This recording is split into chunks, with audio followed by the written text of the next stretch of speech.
नमस्कार, आदाब। मैं सैफ सैफी स्वागत करता हूं आप सभी का IBM भारत में। आज हम आए हैं जनपद बरेली के 121 विधानसभा नवाबगंज में। आपको बताते चले कि यहाँ से बहुत सारी पार्टियां हैं और हर पार्टी के कई लोगों ने अपनी अपनी दावेदारी की है।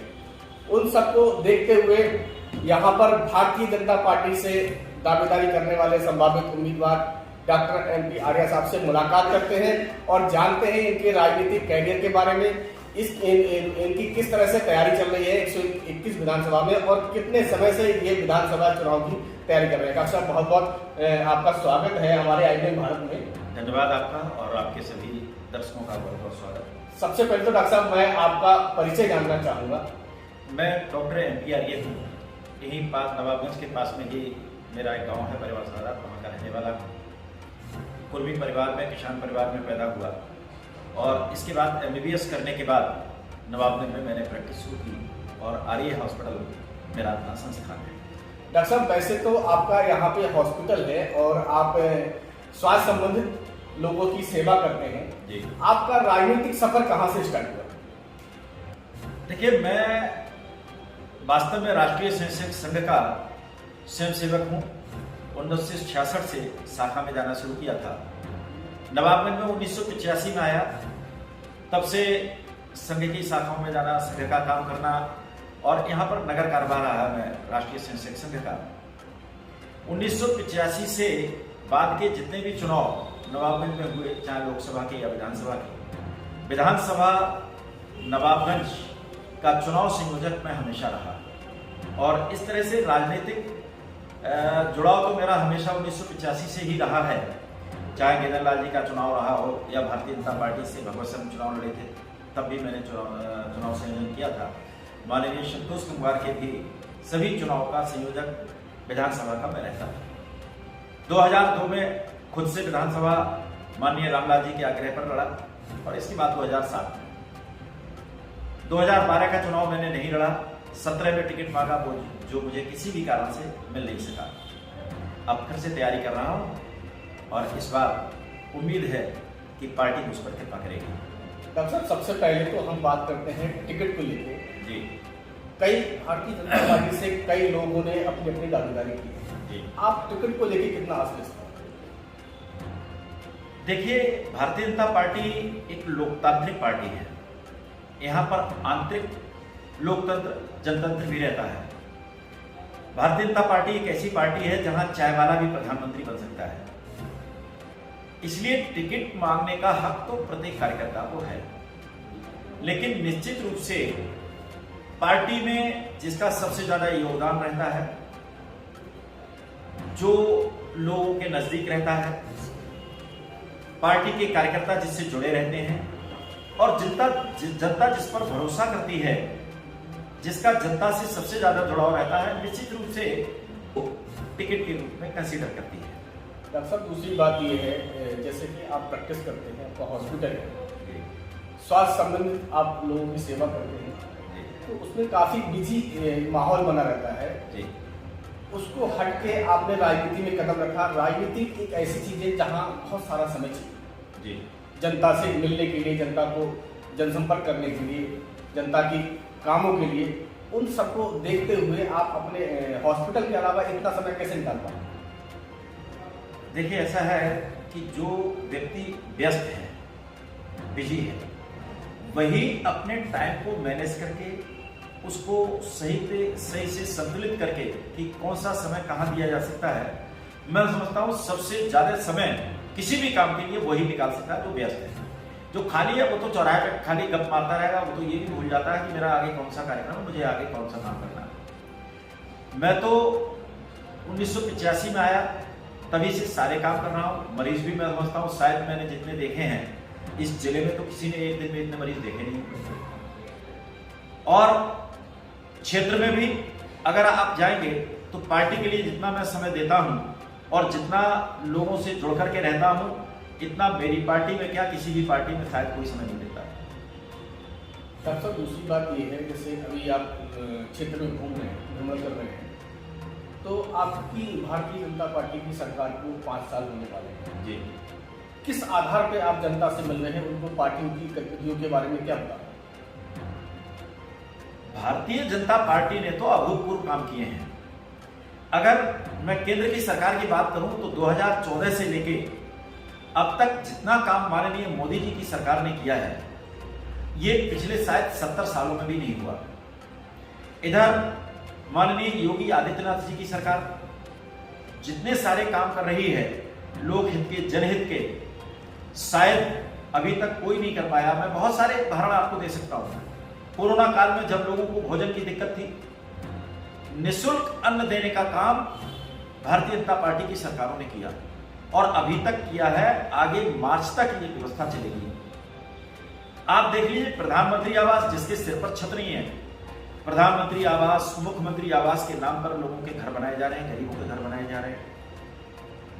जहां तहां गंदगी फैली रहती थी, गांव में पहले हम घुसते थे तो जो बाहर के रास्ते थे उन पे बदबू और गंदगी की वजह से घुसना गांव में मुश्किल होता था। आज माननीय मोदी जी की सरकार ने घर घर शौचालय बनवाकर गांव में स्वच्छता का वातावरण पैदा किया है। आयुष्मान कार्ड के द्वारा लोगों का इलाज निःशुल्क हो रहा है। उज्ज्वला योजना के द्वारा लोगों के घर घर गैस कनेक्शन पहुंच गए। माताओं बहनों को जो पहले आंखें फूटती थी, फेफड़ों में खराबी आती थी, उसको सब कहना चाहिए उससे निजात मिली। बिजली आप देख लीजिए, पहले लोग सिफारिशें कराते थे, साहब हमारे गांव में बिजली लग जाए, हमारे गांव में बिजली लग रहा है। आज पूरे देश के अंदर कोई घर ऐसा नहीं बचा जहां बिजली नहीं है। और होना अलग बात है, खाली खंभे और तार नहीं है, पूरे 18 से 20 घंटे गांव में है। 370 और राम मंदिर जैसे मुद्दे हैं। तो कहने के लिए इतना सारा मामला है और इन्हीं सारे मामलों के आधार पर मैं निश्चित रूप से कह सकता हूं कि नवाबगंज का विधायक भारतीय जनता पार्टी का बनेगा और प्रदेश के अंदर सरकार भारतीय जनता पार्टी की बनेगी। अभी भी आपके 121 विधानसभा नवाबगंज में भारतीय जनता पार्टी के ही विधायक हैं और उन्होंने जो भी विकास किया है वो उसको लेके अब आप क्षेत्र में जा रहे हैं, गांव-गांव जा रहे हैं, लोगों से जनसंपर्क कर रहे हैं। उन सबको देखते हुए आपको जनसंपर्क के उसमें क्या लगता है, आपको लोगों से किस तरह की मूलभूत समस्याओं का सामना करना पड़ रहा है? भारतीय जनता पार्टी की पिछले सरकार, मतलब ये जो सरकार चल रही है, इसने पिछले 5 साल में जितने काम किए हैं, वास्तव में मुझे तो कई बार ऐसा लगता है कि काम शायद कम पड़ जाएंगे और बजट की कमी भारतीय जनता पार्टी की सरकार में नहीं रहेगी। कई सारे पुल, यहाँ तक कि देखिए अमीरनगर अगर आप जाते हैं तो एक गांव के लिए दोहा जैसी नदी पर पुल 85 सैकड़ों करोड़ रुपए का बजट, जो जागीर पर पुल बन गया। सड़कें तो जिधर भी हम जा रहे हैं हर सड़क पर काम होता हुआ दिखाई दे रहा है, सब तरफ काम दिखाई दे रहा है। समस्याएं काफी कम हो रही है देहातों में, लेकिन अभी भी कई जगह पर सड़कों की जरूरत है, खनिजों की जरूरत है, लोग अपनी समस्याएं रख रहे हैं। और मैं समझता हूं कि भारतीय जनता पार्टी की सरकार अगर बनेगी तो अगले 5 साल में ये काम भी खत्म हो जाएगा। डॉक्टर साहब, अब बात करते हैं विकास को लेके। नवाबगंज विधानसभा में जिस तरह का विकास अब तक हुआ है, आपको क्या लगता है, अगर जनता आपको चुनती है और आप विधायक बनते हैं तो आपको क्या लगता है किस तरह के विकास कार्य आप सबसे पहले कराना चाहेंगे? देखिए, 2-3 बातें हैं। एक तो मेरा हमेशा मानना रहता है कि जिस क्षेत्र में आवागमन के साधन अच्छे होते हैं वहां विकास तेजी से दौड़ता है। यद्यपि सड़कें नवाबगंज क्षेत्र में भारतीय जनता पार्टी की सरकार में पिछले 5 साल से बहुत बढ़िया बन रही हैं। आप देख लें, नवाबगंज से लेकर के बरखन तक, नवाबगंज से लेकर पूरे बरखेड़ा तक एक बढ़िया रोड बना, फिर मेथी से लेकर के और क्योरड़िया तक बना और आगे यही रोड भोता वाले रोड में मिलने जा रहा है। इसी तरह से जादवपुर वाला रोड, इसका चौड़ीकरण हो रहा है। बाकी बहुत सारे मार्ग तेजी से बन रहे हैं, पुल पुलियां भी काफी बने हैं, लेकिन अभी भी कई जगह जरूरत है। तो एक तो हमारी प्राथमिकता रहेगी कि आवागमन के साधन अच्छे हों। दूसरा, एक पढ़ा लिखा आदमी होने के नाते, एक डॉक्टर होने के नाते शिक्षा मेरी प्राथमिकता रहती है। शिक्षा के क्षेत्र में यद्यपि नवाबगंज में काफी तेजी से प्रगति हो रही है, लेकिन अभी भी यहाँ पर व्यावसायिक शिक्षा की कमी है। कुछ मैनेजमेंट के स्कूल हों, कुछ व्यावसायिक शिक्षा के स्कूल हों, ऐसा अभी भी जरूरत है नवाबगंज। और तीसरा, चिकित्सा के मामले में एक डॉक्टर होने के नाते, चिकित्सक होने के नाते कुछ मैनेजमेंट के स्कूल हों, कुछ व्यावसायिक शिक्षा के स्कूल हों, ऐसा अभी भी जरूरत है नवाबगंज। और तीसरा, चिकित्सा के मामले में एक डॉक्टर होने के नाते, चिकित्सक होने के नाते चिकित्सा की व्यवस्था हमारे क्षेत्र में और अच्छी हो, ऐसा मेरा मानना रहता है। उसके लिए या तो कोई गवर्नमेंट कॉलेज आ जाए, गवर्नमेंट मेडिकल कॉलेज आ जाए क्षेत्र में, और गवर्नमेंट मेडिकल कॉलेज ना आए तो उसके समकक्ष कोई अस्पताल बन जाए, जिससे यहाँ के लोगों को सस्ते दामों में, कम पैसों में, कम खर्च पर बढ़िया इलाज मिल सके। ये हमारी प्राथमिकताएं रहेंगी। डॉक्टर साहब, अब बात करते हैं उत्तर प्रदेश की सरकार की। जी, पिछली बार 2017 में पूर्ण बहुमत के साथ भारतीय जनता पार्टी की सरकार की। जी, अब 5 साल पूरे बीत चुके हैं। इस बार आपको क्या लगता है, जैसे बरेली है, बरेली में 9 की 9 सीटें भारतीय जनता पार्टी की। जी, उत्तर प्रदेश में भारतीय जनता पार्टी की सरकार है, केंद्र में सरकार है, डबल इंजन की सरकार है। जी, इस बार 2022 विधानसभा चुनाव में जी। किस तरह का उत्तर प्रदेश में आपकी पार्टी प्रदर्शन? देखिए, भारतीय जनता पार्टी उत्तर प्रदेश में मुझे तो लगता है कि पहले से भी ज्यादा प्रचंड बहुमत के साथ में सरकार बनाएगी। सीटें थोड़ी बहुत इधर उधर हो सकती हैं कि कहीं कम हो गई, कहीं ज्यादा हो गई, लेकिन बहुमत निश्चित रूप से भारतीय जनता पार्टी का रहेगा। सरकार भारतीय जनता पार्टी की बनेगी। आप अपनी बरेली में 9 विधानसभाओं में से कितनी सीट आप सोच रहे हैं कि बरेली में कितनी सीट है?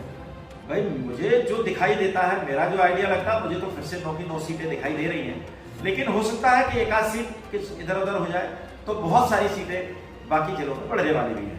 तो साहब, आप चैनल के माध्यम से अपनी क्षेत्र नवाबगंज की जनता को कोई संदेश देना चाहते हैं? निश्चित रूप से मैं अपने क्षेत्र की जनता को बताना चाहता हूं कि भाई, आपके बीच का व्यक्ति हूं, हमेशा आपके बीच में रहा हूं, आगे भी रहूंगा। नवाबगंज से बाहर मेरे पास ना कोई जगह है, ना जमीन है, ना मकान है, तो हमेशा रहना नवाबगंज के अंदर ही है। यहाँ की जनता मुझे बहुत प्रेम और स्नेह करती है। बस आशा करता हूं कि यही स्नेह की वर्षा आगे होती रहेगी और आगे विधानसभा के आगामी चुनाव में बहुमत के साथ में मुझे विधायक बनाने में मदद करेगी। देखिए, ये थे डॉक्टर MP आर्या जी। ये जो 121 विधानसभा से चुनाव की पूरी तैयारी में लगे हुए हैं और ये हॉस्पिटल भी चलाते हैं, काफ़ी क्षेत्र में लोकप्रिय भी हैं और चिकित्सा के